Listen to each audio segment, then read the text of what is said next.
Namaskar friends. Today we are going to study read number 1 of unit number 6. Here in this read, the title is Strike Against War. Actually this is not a story or a poem. Strike Against War is a speech given by Helen Keller, the world famous speaker. This speech was given by Helen Keller in 1916 in New York City. This speech became very famous because of the content, the topic, and the details about the real condition of common man of New York. Before we start reading comprehension of this read, we should study the background of the workers during those years of 1916. Friends, on the screen, 3 pictures are there. Can you understand whom does this picture touch?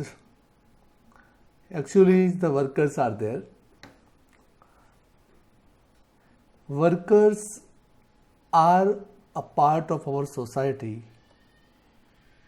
Whichever the country is, workers run the life. Workers run the country. But the workers are not given much importance in any of the country. Not only in today's time, but also during the year of 1916, the condition was the same in America. In this picture, workers are doing great job, tough task of carrying the loads and doing the job. But in whichever time, any condition, the condition never changed, has never changed, friends. Helen Keller in this speech, Strike Against War, addresses this issue of workers' condition and the government's role to change the life of the workers. This is a very touching speech addressing to a very serious topic of our society even today. Let's start studying this topic, this speech of Helen Keller, Strike Against War. Before we start reading comprehension, here are some words coming in the read. The first word is grieved. Grieved means dukhi thau. The second word is unprincipled, अप्रामाणिक, astray, ગેરમાર્ગે, persuade, પ્રોત્સાહિત કરવું.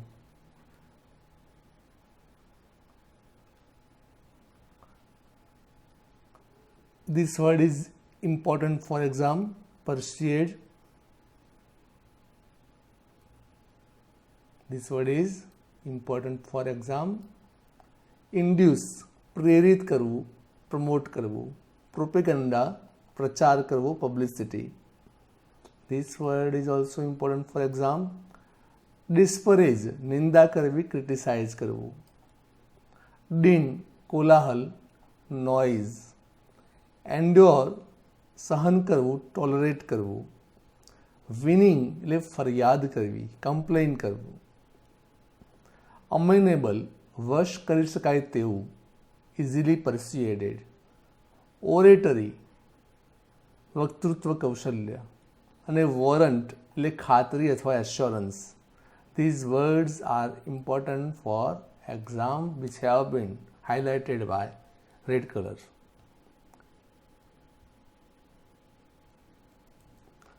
Other words are there. Persistent, satat, constant. This word is also important for exam. Vanity, घमंड, excessive pride. Valiantly, હિંમતપૂર્વક, અહીંયા એક જોડણીની ભૂલ સુધારીશું, હિંમતપૂર્વક. Courageously. crippled, અપંગ. hideous એટલે નફરત પેદા કરે તેવું, extremely unpleasant. inheritance, વારસો, ownership by heredity. cherished, સ્વીકાર કરવો, આત્મસાત કરવું. એલિમેન્ટલ, ફંડામેન્ટલ, મૂળભૂત, પરીક્ષાલક્ષી શબ્દ છે. ફ્રાઇટ પણ કહીશું, ફ્રેઇટ વહાણમાં ભરેલો માલ. સ્ટોક હોલ્ડ, વહાણનો બોઇલર વિભાગ જે વર્કર્સ દ્વારા ઓપરેટ કરવામાં આવતો હોય છે. સ્ટોક યાર્ડ, ઢોર પૂરવાનો વાડો, ઢોર રાખવાની જગ્યા. લંબર રાફ્ટ એટલે હોડી, જે કાપેલા લાકડાને હેરફેર માટે વપરાતી હોડી, લંબર રાફ્ટ. સ્કેન્ટી એટલે અછતવાળું, લિટલ, ઇનસફિશિયન્ટ. ઇન્ડેમનિટીઝ, નુકસાન સામે અપાતું વળતર, કમ્પેન્સેશન, ઇમ્પોર્ટન્ટ શબ્દ છે દોસ્તો. એબોલિશ કરવું, નાશ કરી દેવો, એલિમિનેટ કરવું, ગેટ રીડ ઓફ કરી દેવું. ડિસેન્ટ એટલે યોગ્ય, પ્રોપર, એપ્રોપ્રિએટ. રોટ એટલે ડીપલી સ્ટીયર્ડ. હલબલાવી મૂકવું. ઇન્વેઝન એટલે હુમલો કરવો, અટેક. કોન્ક્વિસ્ટ એટલે જીત, વિક્ટરી. પરીક્ષાલક્ષી શબ્દો છે દોસ્તો. ઇન્વેઝન, કોન્ક્વિસ્ટ. અનઅબેટેડ, સતત, persistent, constant. વિગર એટલે જુસ્સો, વાઇટાલિટી, ફોર્સ. બેલિજરન્ટ એટલે આક્રમક અથવા એગ્રેસિવ, તે પણ શબ્દ પરીક્ષાલક્ષી છે, અગત્યનો. તો હાઇલાઇટ કરેલા તમામ શબ્દો ઉપર ફરીથી એકવાર વિડીયો સ્ટોપ કરીને ધ્યાન આપવું અને રિવિઝન કરી લેવું. Now we are going to start reading comprehension of the speech Strike Against War, speech given by Helen Keller at Carnegie Hall, New York City on January 5, 1960. Let's start reading this speech. At the same time, we will try to answer the questions given afterwards. Let's start. To begin with, I have a word to say to my good friends, the editors and workers who have moved to pity me. શું કહે છે narrator? આ speaker શું કહે છે? Helen Keller. શરૂઆતમાં સૌપ્રથમ તો મારા મિત્રો, છાપાઓના તંત્રીઓ અને અન્ય લોકો જે લોકો મારા પર દયા ખાઈ રહ્યા છે એમને મારે ઉદ્દેશીને કહેવું છે.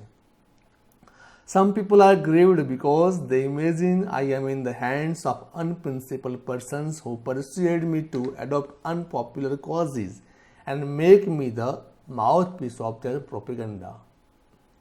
દોસ્તો શું થશે આ વાક્યનો અર્થ? Some people are grieved એટલે કે કેટલાક લોકો એક બાબતે દુઃખી છે.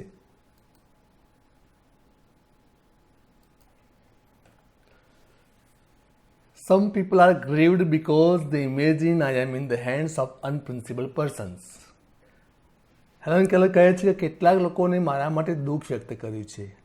એ લોકો એવી કલ્પના કરે છે કે હું અપ્રામાણિક લોકોનો હાથો બની ગયેલ છું. And they have persuaded me to adopt unpopular causes and make me their mouthpiece of their propaganda. એ લોકો એવું માને છે કે અપ્રામાણિક લોકોનો હાથો બનીને હું એમના સિદ્ધાંતોનો પ્રચાર કરી રહી છું, એમનો મુખવટો બની ગયેલ છું એવું લોકો વિચારે છે. એટલે હેલન કેલર સ્પષ્ટ મેસેજ આપે છે જે લોકો સાંભળી રહ્યા છે એમને કે let it be understood once and for all that I do not want their pity. શું કહે છે નરેટર? લેખક શું કહે છે? આ સ્પીચના વક્તા એમ કહે છે કે મારે તમારા માર્ગદર્શનની, તમારી દયાની કોઈ જરૂર નથી, તમારે મારા ઉપર દયા ખાવાની જરૂર નથી. I would not change places with one of them. Helen Keller કહે છે કે મારે કોઈની પણ સાથે મારું સ્થાન બદલવાની જરૂર નથી, મારે કોઈનું અનુકરણ કરવાની જરૂર નથી. મારું મંતવ્ય મારું પોતાનું છે, મારો મત સ્વતંત્ર છે. I know what I am talking about. અને હું જાણું છું કે મારે શું કહેવાનું છે, હું શું બોલી રહી છું. My sources of information are as good and reliable as somebody else's. અને જે માહિતી સ્ત્રોત મારી પાસે છે એ પણ અન્યના જેટલા સાચા, સારા અને વિશ્વાસપાત્ર કહી શકાય એવા છે. I have papers and magazines from England, France, Germany, Austria. એમ કહે છે કે મેં ઇંગ્લેન્ડ, ફ્રાન્સ, જર્મની અને ઓસ્ટ્રિયા જેવા દેશોના મેગેઝિન્સ અને પેપર્સ વાંચ્યા છે. That I can read my self two. અને એ પણ મારી જાતે હું એ ભાષાના સમાચાર પત્રો, મેગેઝિન્સ વાંચી શકું છું. Not all the editors I have met can do that. અને સાચી વાત તો એ છે કે જે કામ અલગ અલગ ભાષાઓના છાપાઓ અને મેગેઝિન મેં વાંચીને કર્યું છે એ આ મારી સામે બેઠેલા તમામ એડિટર્સ પણ નહીં કરી શકતા હોય. Quite a number of them have to take French and German second hand. કેટલાય એવા છાપાના તંત્રીઓ છે જેમને ફ્રેન્ચ અને જર્મન ભાષાને સમજવા માટે અન્ય વ્યક્તિનો સહારો લેવો પડતો હશે. બરાબર છે. તો આપણે જે આ પેરેગ્રાફ સમજ્યા, એટલે કે સ્પીકિંગનું જે બિગિનિંગ સાંભળ્યું આપણે, એમાં હેલન કેલર કોને ઉદ્દેશીને કહે છે? એ છાપાઓના તંત્રીઓને ઉદ્દેશીને કહે છે કે મારા ઉપર તમે ખોટી દયા ખાવાની જરૂર નથી. તમે જે માનો છો કે હું અન્ય લોકોનો હાથો બની ગયેલ છું તો એ તમારી ગેરમાન્યતા છે. મારું સ્વતંત્ર વાંચન છે, માહિતી મારી વિશ્વાસપાત્ર છે, તેના આધારે જ હું મારી વાત રજૂ કરી રહેલ છું. હવે દોસ્તો પ્રશ્નો તરફ લક્ષ આપીએ. First question is how does Helen Keller whom does Helen Keller address? Helen Keller કોને ઉદ્દેશીને વાત કરે છે? તો પહેલાં જ લાઇનમાં આપણને જવાબ મળ્યો છે કે કોને ઉદ્દેશીને વાત કરે છે? Helen Keller addresses to the friends, the editors. એ છાપાઓના એડિટર્સને ઉદ્દેશીને વાત કરે છે. Which countries have been mentioned in the speech? પ્રશ્ન નંબર 2 છે, આ સ્પીચમાં કયા કયા દેશનો ઉલ્લેખ કરવામાં આવેલ છે? તો દોસ્તો કયા દેશની વાત કરવામાં આવી છે? ઇંગ્લેન્ડ, ફ્રાન્સ અને જર્મની અને ઓસ્ટ્રિયા, આ દેશોનો ઉલ્લેખ કરવામાં આવેલ છે. Question number 3, how are the editors according to Helen Keller? Helen કેલરના મતે આ છાપાઓના જે તંત્રીઓ છે કેવા છે? તો જવાબ છે આપણી પાસે, the editors of the newspaper have to take their French and German second hand. આનો જવાબ છે. એટલે કે બીજા શબ્દોમાં કહીએ તો એમની પાસે હેલન કેલર જેટલી પૂરતી વિશ્વાસપાત્ર માહિતી નથી. They are not as informative or having the information as this Helen Keller have. Helen Keller પાસે જેટલી માહિતી હતી એટલી માહિતી એમની પાસે પણ ન હતી. Now the next part of the speech. No, I will not depreciate the editors. હવે સ્પીચને વળાંક આપતો સ્પીકર કહે છે, હેલન કેલર કહે છે કે મારો કહેવાનો ઈરાદો એવો નથી કે એડિટર્સને મારે ક્રિટિસાઇઝ કરવા છે. એમને નિંદા નથી કરતી. ડેપ્રિસિએટ કરવી એટલે નિંદા કરવી. They are an overworked and misunderstood class. આ જે એડિટર્સ લોકો છે એ વધારે પડતા કામના બોજા હેઠળ હોય છે અને ગેરસમજનો ભોગ બનેલા હોય છે. એમના પ્રત્યે મને સહાનુભૂતિ છે. Let them remember though that if I cannot see the fire at the end of the cigarettes, neither can they thread a needle in the dark. શું કહે છે? છતાં પણ મારે એક વાત સ્પષ્ટ કરવી જ જોઈએ કે જો હું એમની વાતને જો હું ના જાણતી હોઉં, ના જોઈ શકતી હોઉં, તો એ લોકો પણ અંધારામાં સોય પરોવવાનું કામ ન કરી શકે, દોરો પરોવવાનું કામ ન કરી શકે. સમજાય છે દોસ્તો? એક રૂઢિપ્રયોગનો ઉપયોગ કરે છે. જો એડિટર્સ લોકો એમ માનતા હોય કે એલન કેલરની પાસે માહિતી નથી, તો એમને પણ પોતાને સ્વીકારવું જોઈએ કે અજાણી બાબતો, જે બાબતોનું નોલેજ નથી, એ બાબતો ઉપર કોઈ જ કોમેન્ટ એમને કરવી ન જોઈએ. હેલન કેલરની વાત ઉપર એમને કોમેન્ટ કરવાનો અધિકાર નથી. All I ask gentleman is a fair field and no favour. શું કહે છે? હું ફક્ત એક જ વસ્તુની અપેક્ષા રાખું છું એડિટર્સ પાસે, કે તમે લોકો ફેર ફિલ્ડમાં માનો અને નો ફેવરમાં માનો. એટલે કે શું કહે છે? ફેર ફિલ્ડ અને નો ફેવર, નીતિપૂર્ણ ક્ષેત્ર અને કોઈ પક્ષપાત વગરનો વ્યવહાર, આ એમની અપેક્ષા છે. શું કહે છે? ફેર ફિલ્ડ એન્ડ નો ફેવર, પક્ષપાત રહિત પત્રકારત્વની અપેક્ષા રાખે છે. I have entered the fight against the preparedness and against the economic system under which we live. હવે અહીંથી હેલન કેલર પોતાના મુદ્દાને શરૂ કરે છે અને મૂળ મુદ્દાની વાત કરે છે. એમ કહે છે કે આપણો દેશ અને એમાં એ પોતે, I have entered the fight against preparedness, હું એક સુસજ્જ સિસ્ટમની સામે લડાઈમાં છું. કઈ સિસ્ટમ? સુસજ્જ સિસ્ટમ. પ્રિપેર્ડનેસ સુસજ્જતા. And against economic system under which we live, દેશની આર્થિક વ્યવસ્થા જે ચાલી રહી છે એની સામે મારી ફાઇટ છે. પોતાના મુદ્દાની શરૂઆત કરીને કહે છે કે હવે મારી ફાઇટ દેશમાં સુસજ્જ સિસ્ટમ સામે છે અને દેશની આર્થિક સિસ્ટમ ઉપર એની સામે મારે લડાઈ લડવાની છે. It is to be a fight to the finish and I ask no quarter. શું કહે છે? હવે આ લડાઈ ફિનિશ કરવા માટેની છે, એમાં મારે કોઈ પીછીહટ નથી કરવાની, એમાં કોઈ જ બાંધછોડ કરવાની નથી. આસ્ક નો ક્વાર્ટર એટલે બાંધછોડ કરવાની નથી. All the machinery of the system has been set in motion. સરકારની તમામ સિસ્ટમ એક્શનમાં આવી ગયેલ છે. મશીનરી ઓફ ધ સિસ્ટમ એટલે જે વહીવટકારો છે એમની મશીનરી, એમનું વહીવટી તંત્ર એક્શનમાં છે, મોશનમાં છે. Above the complaint and din of the protest from the workers is heard the voice of authority. હવે મુદ્દો પકડાય છે. જુઓ દોસ્તો, વર્કર્સ. કયો છે મુદ્દો? વર્કર્સ. હેલન કેલર કહે છે કે દેશમાં બે અવાજ ચાલી રહ્યા છે.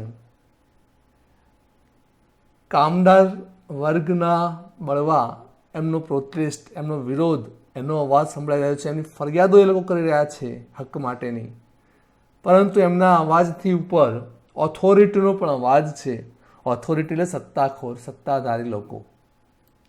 સત્તા ઉપર બેઠેલા લોકોનો અવાજ વધારે ઊંચો છે અને એમનો અવાજ જ સંભળાઈ રહ્યો છે. સિસ્ટમ એટલી બધી એક્શનમાં છે, સરકારી સિસ્ટમ, કે વર્કર્સના અવાજને કોઈ સાંભળનારું નથી, એમની વાતને કોઈ સાંભળનારું નથી. કારણ કે સત્તામાં બેઠેલા નેતાઓ મોટા અવાજે એમનું બ્યુગલ વગાડી રહ્યા છે.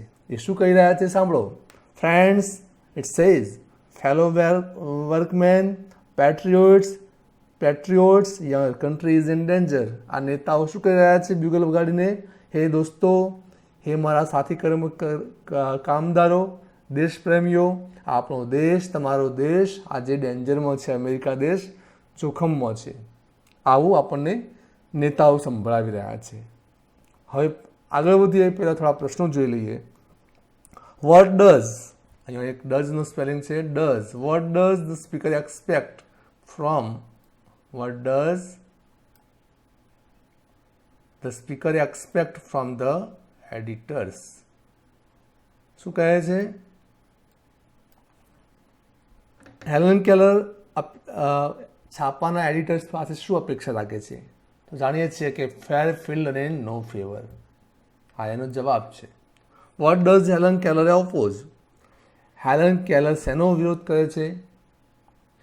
Helen Keller opposes the economic system of the country. Helen Keller is against the preparedness of the government and of the economic system of the country. Whose dominance is felt in the country? Dominance એટલે આધિપત્ય. દેશમાં કોનું આધિપત્ય અનુભવાઈ રહ્યું છે? તો આપણે બે બાબતોની વચ્ચેની સરખામણી કરી. એક બાજુ વર્કર્સ છે અને બીજી બાજુ ઓથોરિટી છે. તો જવાબ છે આપણો ઓથોરિટી, કે ઓથોરિટીનું ડોમિનન્સ દેશમાં અનુભવાઈ રહ્યું છે. There are foes on all sides of you. નેતાઓ કહે છે કે આપણી આજુબાજુ જ્યાં જુઓ ત્યાં દુશ્મનો છે, દુશ્મનો છે, દુશ્મનો છે. ફોઝ એટલે દુશ્મનો. There is nothing between us and our enemies except the Pacific Ocean and Atlantic Ocean. નેતાઓ કહી રહ્યા છે કે આપણા અને દુશ્મનોની વચ્ચે ફક્ત એક પેસિફિક દરિયો અને એટલાન્ટિક દરિયો છે. દુશ્મનો આપણા ઉપર ચડાઈ કરવાની તૈયારીમાં છે. Look at what has happen to Belgium. નેતાઓ બેલ્જિયમનું ઉદાહરણ આપીને કહે છે કે જુઓ તો આ બેલ્જિયમની દશા શું થયેલી. Consider the fate of Serbia. એ લોકો બીજું ઉદાહરણ સર્બિયાનું આપે છે અને વર્કર્સને ડરાવે છે. Will you murmur about low wages when your country, your very liberties are in danger? નેતાઓ કહે છે વર્કર્સને કે જ્યારે આપણો દેશ જોખમમાં હોય, જ્યારે આપણી સ્વતંત્રતા જોખમમાં હોય, ત્યારે તમે મળતા ઓછા ભથ્થાની ફરિયાદો કરશો. શું એ વ્યાજબી છે? તમારે ફરિયાદો કરવી જોઈએ કે દેશ માટે લડવા માટે તૈયાર રહેવું જોઈએ. લો વેજીસ એટલે ઓછું વેતન. વર્કર્સ શેનો અવાજ ઉઠાવી રહ્યા છે? વર્કર્સ લોકો, કામદાર લોકો વધારે વળતર કે મહેનતાણા માટે ફરિયાદ કરી રહ્યા છે. એને પૂરતું વળતર કે મહેનતાણું મળતું નથી કામ કરવાનું. એ સમયે નેતાઓ શું કહી રહ્યા છે કે દેશ ઉપર યુદ્ધનું જોખમ છે, ત્યારે આપણે મહેનતાણાની ફરિયાદ મૂકીને દેશ માટે લડવા તૈયાર થવું જોઈએ. આવી રીતે વર્કર્સને મૂર્ખ બનાવી રહ્યા છે. અને સાથે ઉદાહરણ કોણ આપ્યા છે? બેલ્જિયમ અને સર્બિયા એ દેશના પતનના ઉદાહરણ આપીને પોતાના દેશના સામાન્ય માણસને ડરાવી રહ્યા છે. What are the miseries you endure compare to the humiliation of having a victorious German army sail up the East River. German દેશ જો હુમલો કરશે, એની આર્મી ચડી આવશે ઈસ્ટ રિવર પાર કરીને, અને જે અપમાન સહન કરવું પડશે, એ અપમાનની સરખામણીમાં તમે જે અત્યારે પીડાઓ ભોગવી રહ્યા છો એ શું વધારે કહી શકાય? મિઝરીઝ એટલે દુઃખ અથવા પીડાઓ. નેતાઓ શું કહે છે?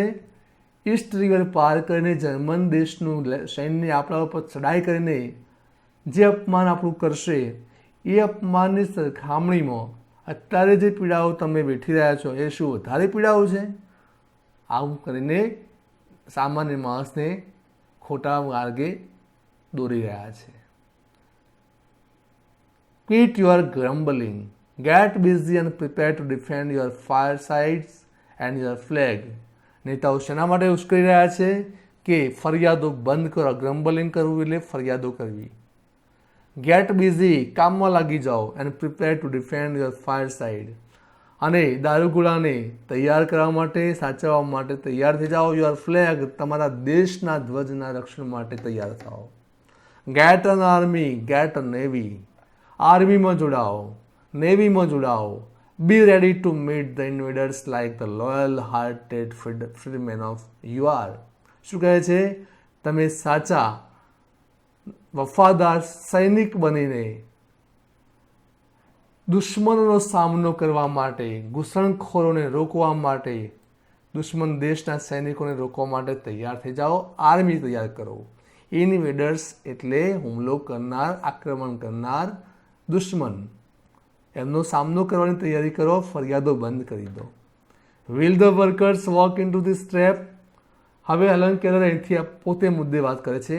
અત્યાર સુધી જે આપણે સાંભળ્યું એ શબ્દો છે નેતાઓના.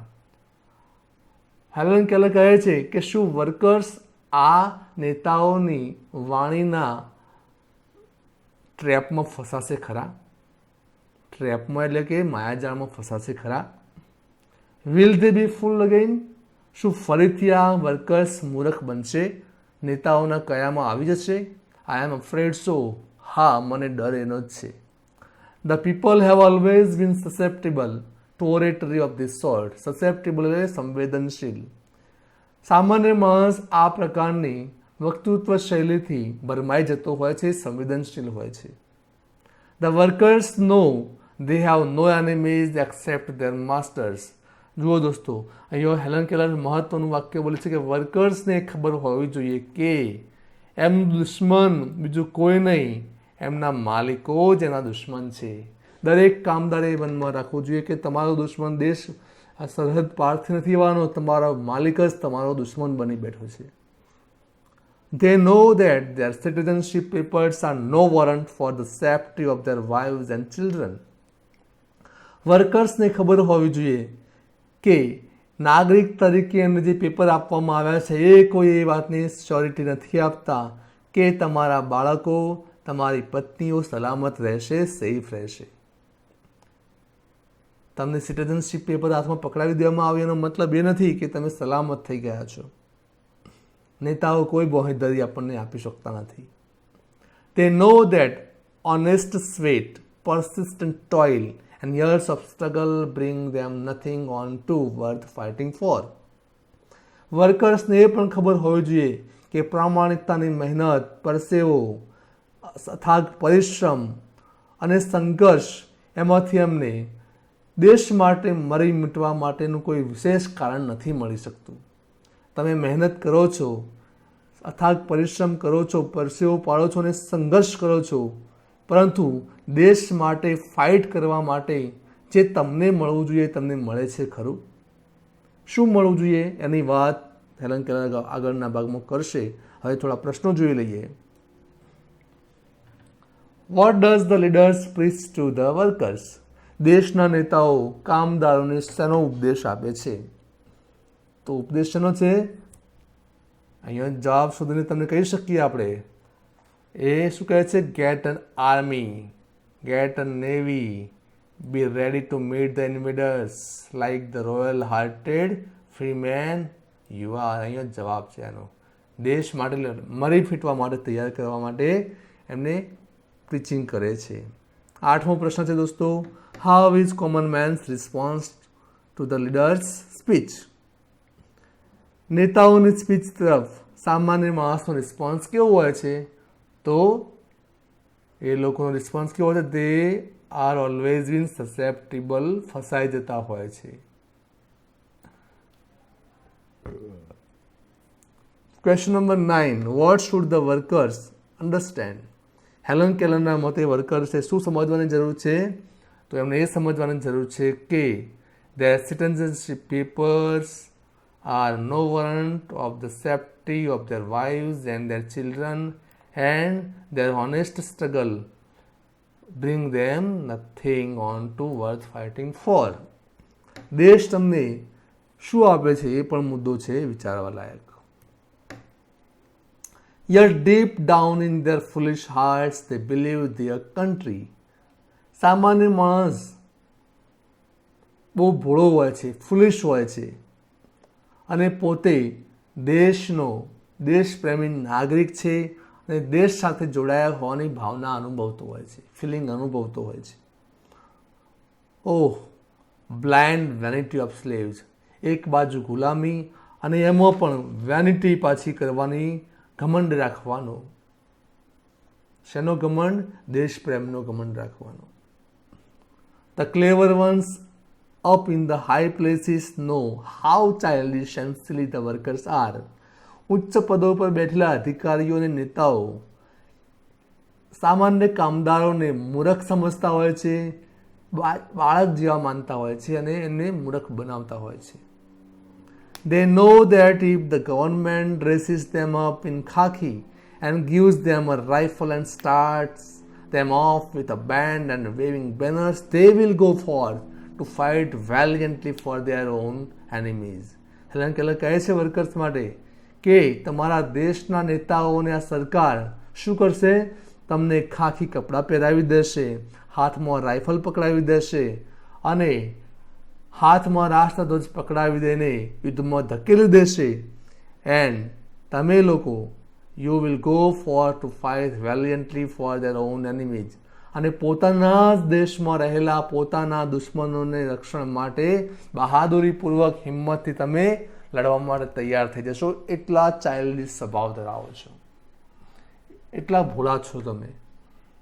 વર્કર્સ બહુ ભોળા હોય છે. દેશના નેતાઓ એમને મૂર્ખ બનાવીને લડવા માટે ધકેલી દેશે, પણ સાચા દુશ્મન તો દેશ વિદેશી નથી, પરંતુ એમના જ માલિકો છે.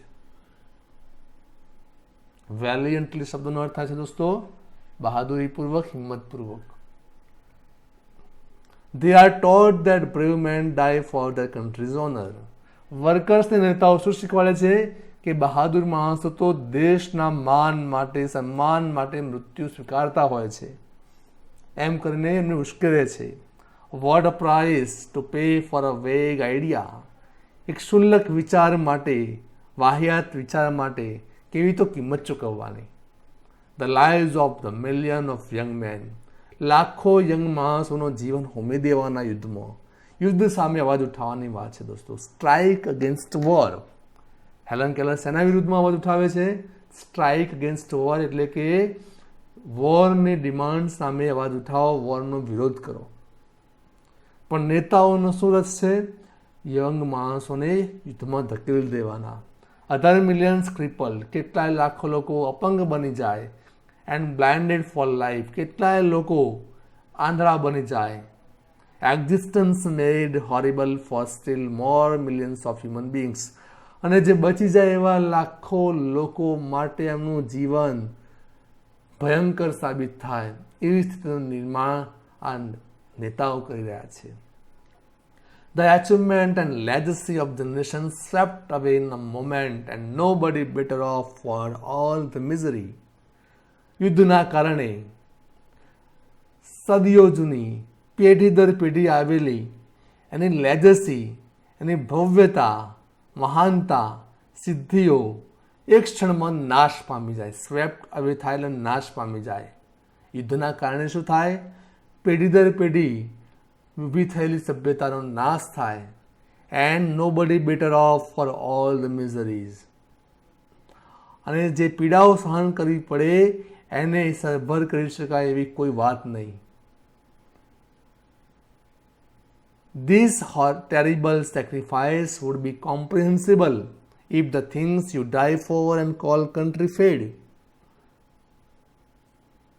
Clothed, housed and warmed you, educated you, cherished your children. અને એમ પણ જો માની લે, સ્વીકારી લે યુદ્ધ જરૂરી છે અને એમાં તમે બલિદાન આપીને મૃત્યુ પામો, એ પણ ત્યારે સ્વીકારી શકાય જ્યારે તમે જે દેશ માટે તમે મૃત્યુ પામવાના છો એ દેશ તમને તમારા ઘરનું ભરણ પોષણ કરે, તમારી જરૂરિયાતો પૂરી પાડે, તમને ઘર પૂરા પાડે, તમને હૂંફ આપે, તમારા બાળકોને શિક્ષણ પૂરું પાડે, તમારા બાળકોને પોષણ આપે. જો એ જ તમને મળે તો જ તમારું બલિદાન કોમ્પ્રિહેન્સિબલ છે, સરભર થયું કહેવાય. I think the workers are the most unselfish of the children of men. Helen Keller કહે છે કે માનવ જાતના સૌથી સ્વાર્થ રહિત કોઈ વ્યક્તિઓ હોય તો આ વર્કર્સ છે. માણસ જાતના સૌથી સ્વાર્થ રહિત લોકો કોઈ હોય તો વર્કર્સ. એ દેશની પ્રગતિ માટે રાત દિવસ મજૂરી કરે છે, જ્યારે એમને સામે શું મળશે એમને કોઈ જ ધ્યાન રાખતા નથી હોતા. They toil and live and die for other people's country and other people's continents, other people's liberties and other people's happiness. આ વર્કર્સ લોકો રાત દિવસ પરસેવો પાડે છે, જીવે છે, મરે છે, પણ કોના માટે? અન્ય લોકોના દેશ માટે, અન્ય લોકોના ખંડ માટે, અન્ય લોકોની સ્વતંત્રતાના રક્ષણ માટે, અન્ય લોકોના સુખ માટે, પોતાના માટે નહીં.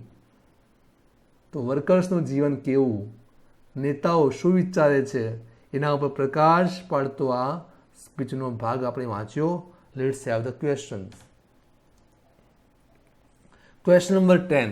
હુ are clever according to Alan Keller? તો જાણીએ છીએ, આપણે વાંચ્યું હમણાં કે દેશના હાઈ પોઝિશન પર બેઠેલા લોકો બહુ જ ક્લેવર છે. કયા લોકો?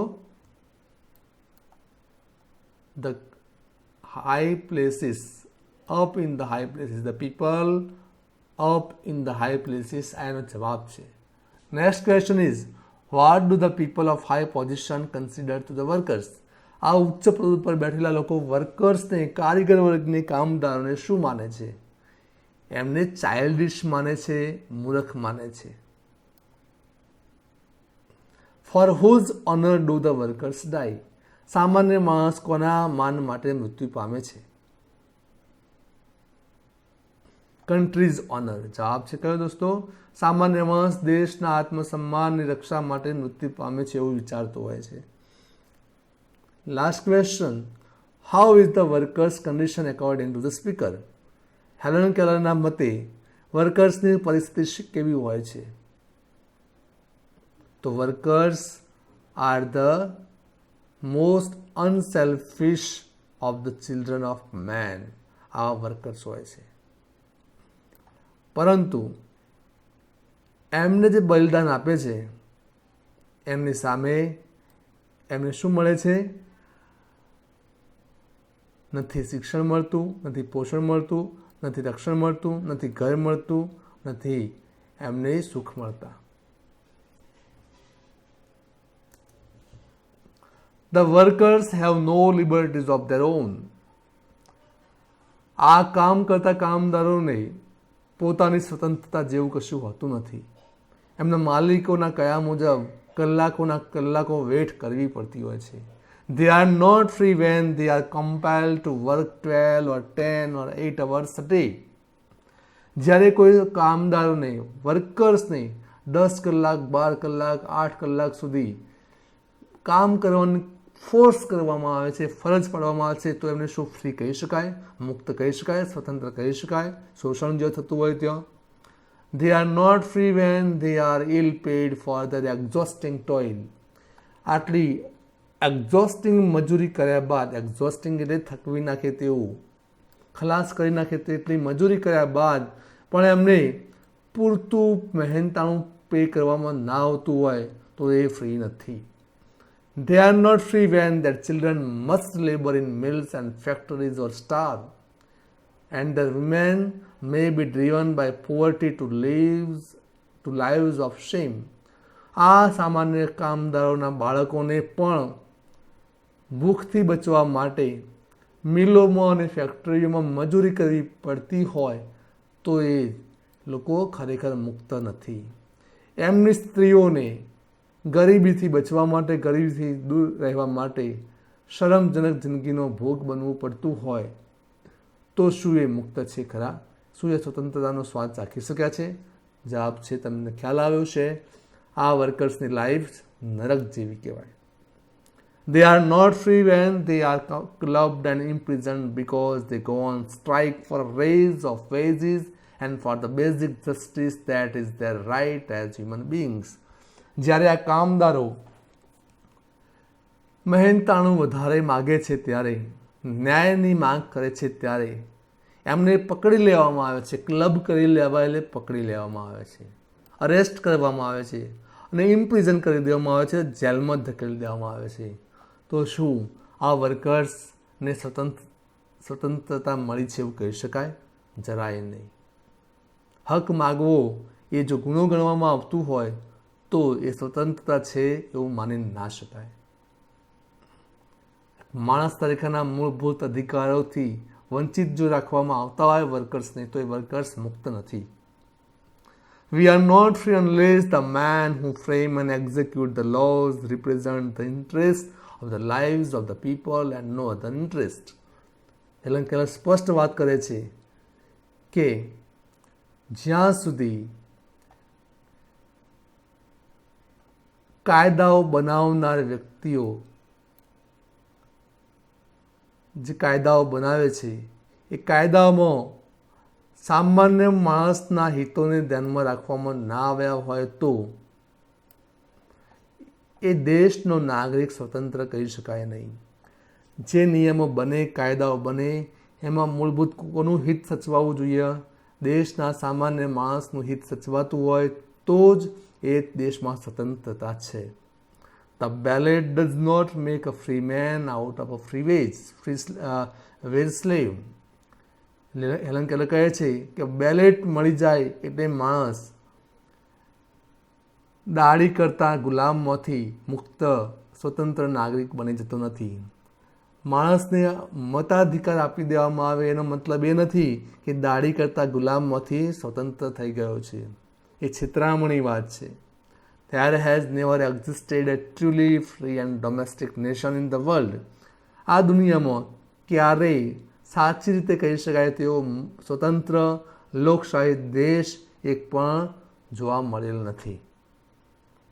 હવે દોસ્તો પ્રશ્નો જોઈએ. Question number 14. What are the basic requirements of a free worker? પ્રશ્નનો જવાબ બેઝિક રિક્વાયરમેન્ટ શું છે કોઈ પણ મુક્ત સ્વતંત્ર વર્કર માટે? તો કઈ બેઝિક જરૂરિયાતો છે? તો બેઝિક જરૂરિયાતો છે એમની શોધીને જવાબ બનાવી શકીએ.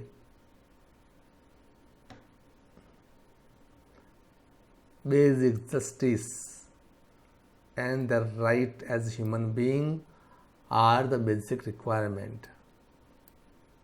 આ એમની મુખ્ય જરૂરિયાતો છે. પૂરતું વળતર, કામના બદલે પૂરતું વળતર એ પણ એમની જરૂરિયાત છે. Question number 15. Does right to give to vote make a worker free? શું મતાધિકાર મળી જાય એટલે સામાન્ય વર્કર ફ્રી થયો કહેવાય? તો જવાબ આવે છે નો.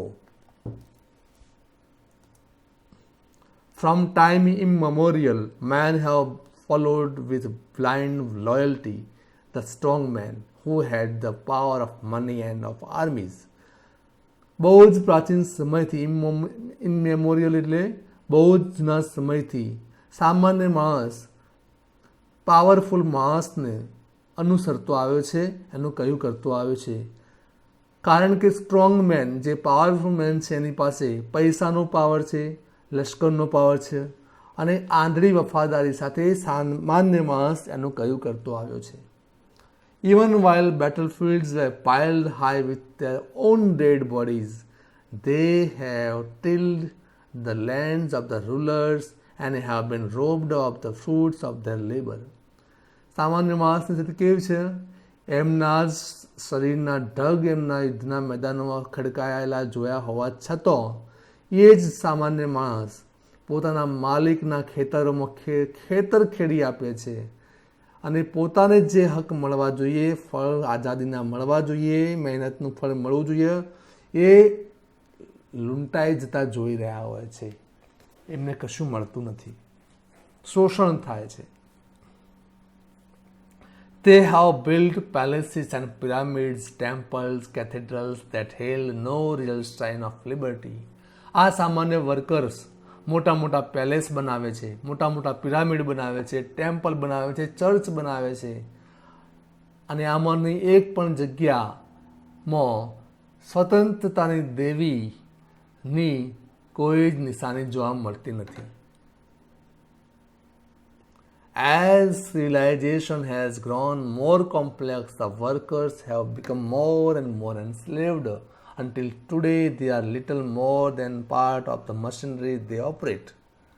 જેમ જેમ સભ્યતા વિકસતી ગઈ છે જેમ જેમ જટિલતા વધતી ગઈ છે તેમ આ સામાન્ય મજૂર માણસ વધુને વધુ ગુલામ બનતો જઈ રહ્યો છે અને એટલે સુધી ગુલામી વધી ગઈ છે કે મશીન ચલાવતા કામદાર મશીનનો જ એક સામાન્ય હિસ્સો બની ગયા હોય એવું દેખાય છે.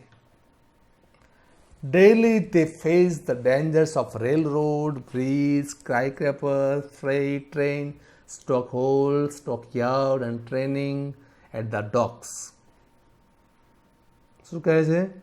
રોજે રોજ આ કામદાર લોકો રેલ બનાવવા માટે, રોડ બનાવવા માટે, બ્રિજ બનાવવા માટે, ઊંચી ઊંચી ઇમારતો ચણવા માટે, માલ વાહક ટ્રેનને ફેરવવા માટે, એન્જિનો જે સ્ટીમ એન્જિનો ચલાવવાના બોઇલરમાં એનિમલ કીપિંગ સ્ટોકયાર્ડમાં અને ડોગ્સમાં મહેનત કરતા જોવા મળે છે.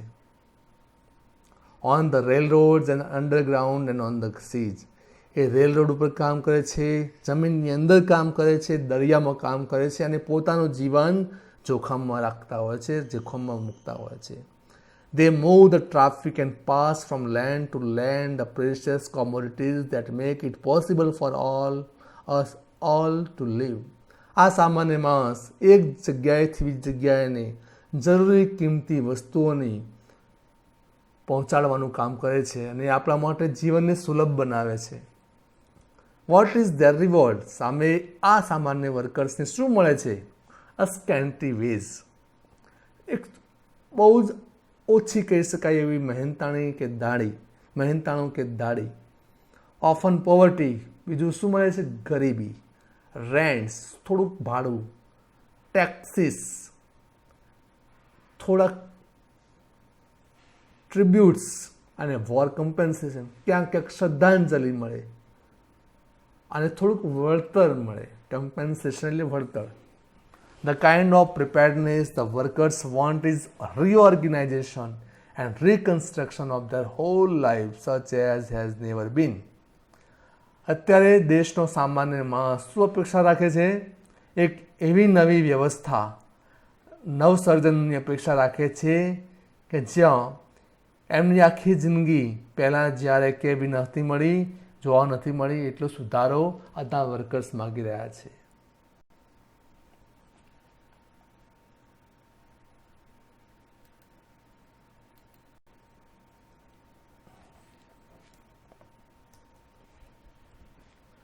Question number 16. Which human tendency is very common from very past? તો જવાબ છે દોસ્તો, પહેલાથી જ માનવ જાતમાં જોવા મળતી કોમન વ્યવસ્થા કઈ છે? તો કયો છે? Men have blindly follow with loyalty the strong man, કે નબળો માણસ સબળા માણસને જ આંધળો બનીને વફાદારીપૂર્વક અનુસરતો હોય છે. How is the workers condition according to Helen Keller? વર્કરની સ્થિતિ કેવી છે? તો બહુ જ મોટો જવાબ છે આનો. તો ટૂંકમાં કહીએ તો workers condition is very very poor, very bad in the country. Which hard task do the workers carry out? કયા કયા અઘરા કામ વર્કર્સો કરતા હોય છે? તો જવાબ કેવા છે? Railroad, bridge, skyscraper, freight train. અહીંયા જે જવાબ છે પૂરેપૂરો જવાબ તમે લખી શકો છો.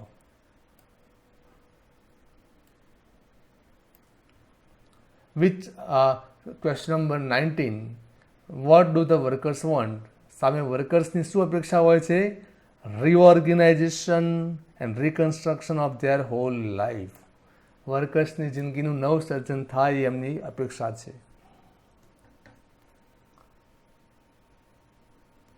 આપણે અગાઉનું વાક્ય જે અહીંયા જોડીને મૂકીએ, બીન એટેમ્પ્ટેડ બાય સ્ટેટ્સમેન ઓર ગવર્મેન્ટ. વર્કર્સ એવી અપેક્ષા રાખે છે કે સરકાર દ્વારા, વહીવટકારો દ્વારા એમના જીવનનું નવસર્જન થાય એવી અપેક્ષા એમની હોય. The Germans found out years ago that they could not raise good soldiers in the slums. German સરકારે વર્ષો પહેલાં એ જાણી લીધેલું કે ઝૂંપડપટ્ટીઓમાં, ગરીબીમાં સારા સૈનિકો ના મેળવી શકાય, ના પાકે. સો દે એબોલિશ્ડ ધ સ્લમ્સ. તેથી જર્મન સરકારે એમના દેશમાંથી ઝૂંપડપટ્ટીઓને દૂર કરી, એટલે કે સામાન્ય માણસને એમના હક આપ્યા, જરૂરિયાતો પૂરી પાડી. એબોલિશ કરી એટલે દૂર કરી. દે સો ટુ ઇટ, તેમણે એમનું ધ્યાન રાખ્યું કે all the people had at least a few of the essentials of civilization. કઈ કઈ બાબતો? decent lodging, clean street, wholesome if scanty food, proper medical care, proper safeguards for the workers in their occupation.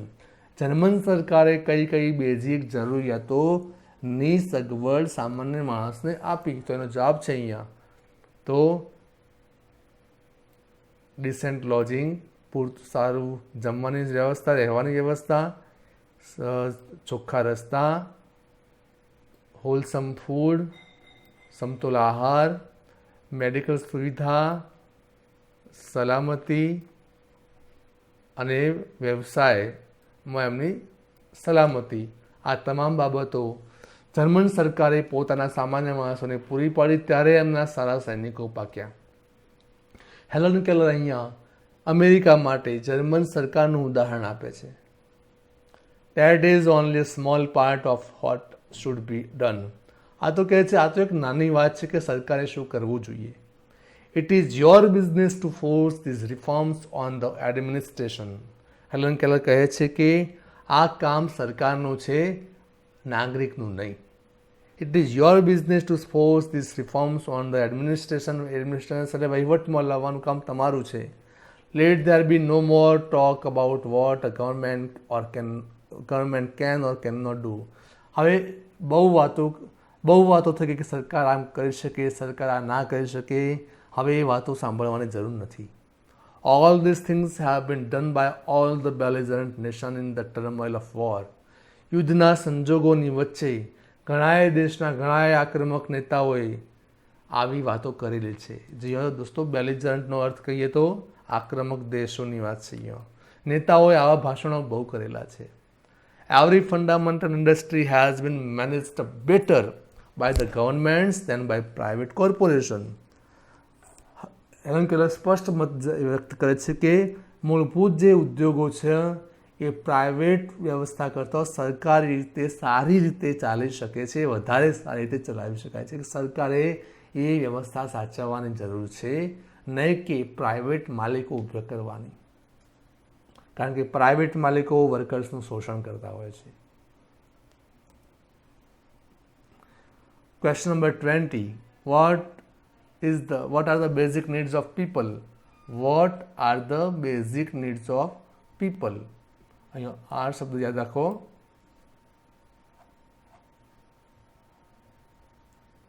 What are the basic needs of people? These are the basic needs. Decent lodging, clean street, and proper medical care, proper safeguard. આ એની જરૂરિયાતો છે.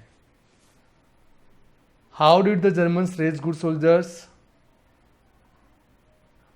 They abolished the slums. એમને ગરીબી દૂર કરી. Who can manage? મેનેજનું spelling સુધારીએ, MANAGE.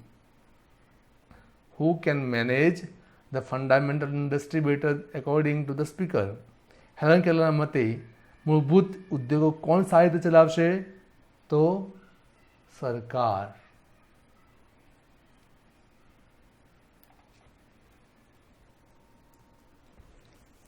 It is your duty to insist upon still more radical measures.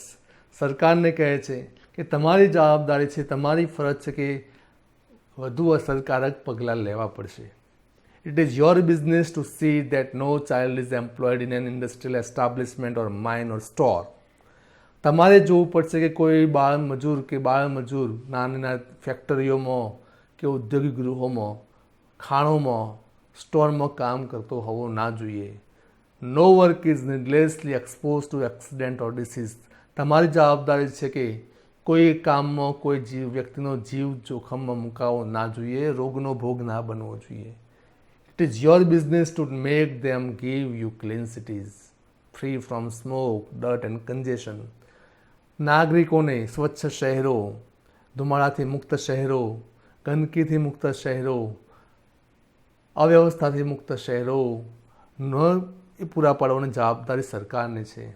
It is your business to make them pay you a living wage. તમારી જવાબદારી છે કે તમને દરેક નાગરિકને રહેવા માટે પૂરું મહેનતાણું મળવું જોઈએ. જીવન જરૂરિયાતની વસ્તુઓ પૂરી પાડવાની જવાબદારી તમારી છે. It is your business to see that this kind of preparedness is carried into every department on the nation until everyone has a chance to be well-born, well-nourished, rightly educated, intelligent and serviceable to the country at all time. સરકારની જવાબદારી કઈ છે કે આ પ્રકારની સુસજ્જતા દેશના તમામ વિભાગોમાં હોવી જોઈએ, જ્યાં દરેકે દરેક વ્યક્તિ પહેલાંથી સરસ રીતે જન્મ લઈ શકે, પૂરતું પોષણ મળે, સારું શિક્ષણ મળે, બુદ્ધિશાળી પાકી શકે, દેશની સેવા કરી શકે એવી વ્યવસ્થા પૂરી પાડવાની જવાબદારી સરકારની છે. Question number 23. Whose duty is it to stop child labor?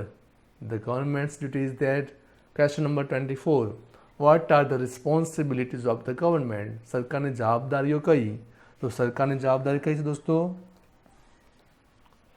તો જવાબ લાવો છે એટલે અહીંયાથી આખા પેરેગ્રાફમાં જવાબ તમને મળી રહે છે.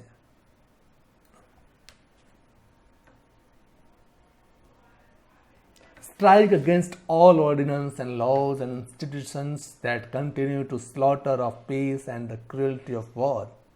હવે હેલન કેલર વર્કર્સને ઉદ્દેશીને કહે છે કે આપણે હવે સ્ટ્રાઇક કરવાની જરૂર છે, એનો વિરોધ કરવાની જરૂર છે, પ્રોટેસ્ટ કરવાની જરૂર છે. ઓર્ડિનન્સ દરેકે દરેક કાયદાનો વિરોધ કરો, દરેકે દરેક હુકમનો વિરોધ કરો કે જે કાયદાઓ જે હુકમો શાંતિનો નાશ કરે છે, શાંતિને સ્લોટર કરે છે. સ્લોટર કરે છે એટલે કે નાશ કરે છે, શાંતિનો નાશ કરે છે અને યુદ્ધની ભયાનકતા લાવે છે. એવા તમામ કાયદાઓ અને હુકમોનો એની સામે સ્ટ્રાઇક કરવાની જરૂર છે.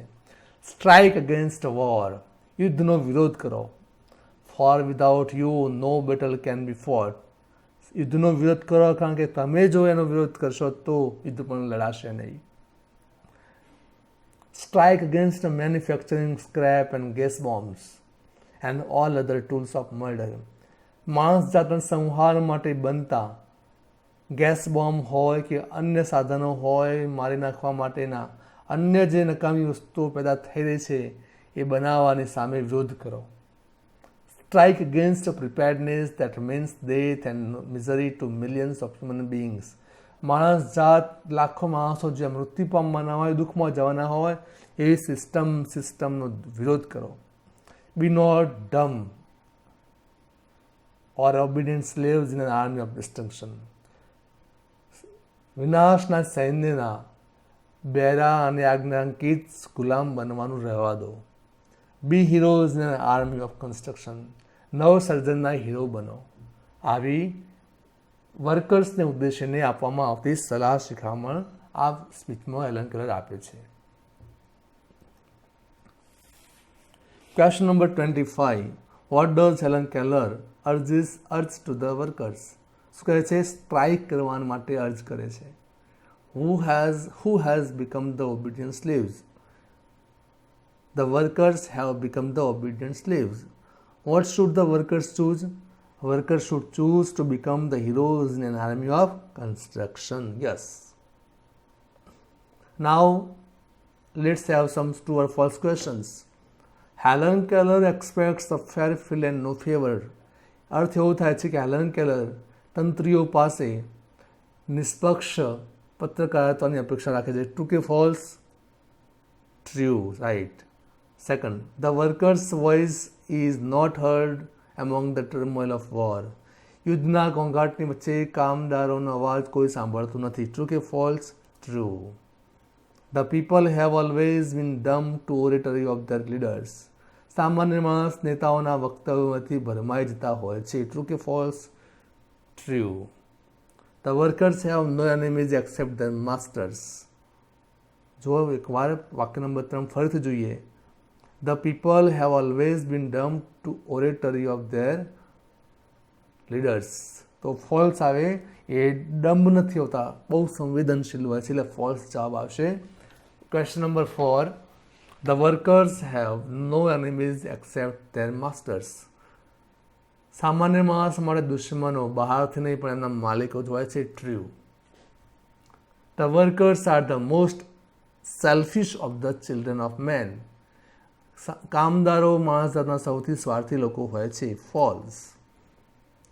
The ballot does not make a free man out of a free slave.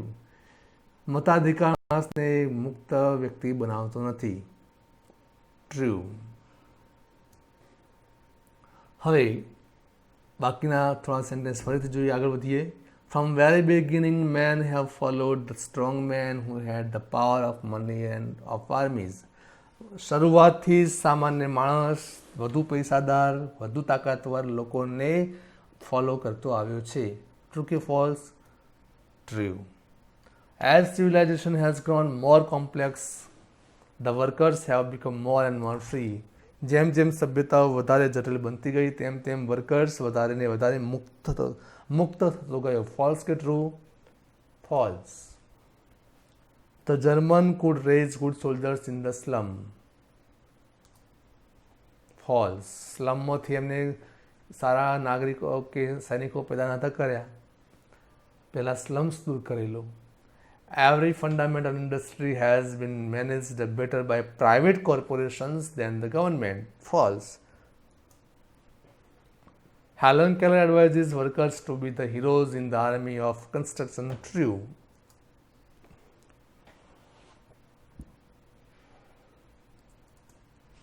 હવે સમાનાર્થી શબ્દ જોઈશું.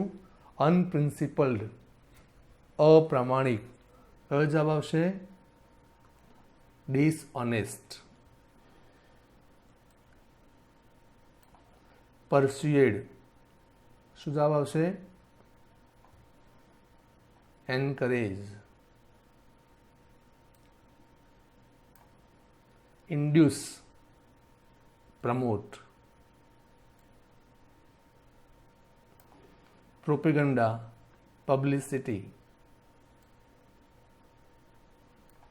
disparage, criticize. Endure, tolerate. Warrant, assurance. Persistent, constant.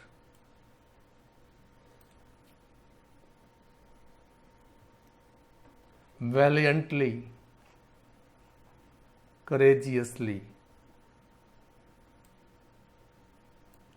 Elemental, fundamental. Indemnities, compensation. Abolish, eliminate.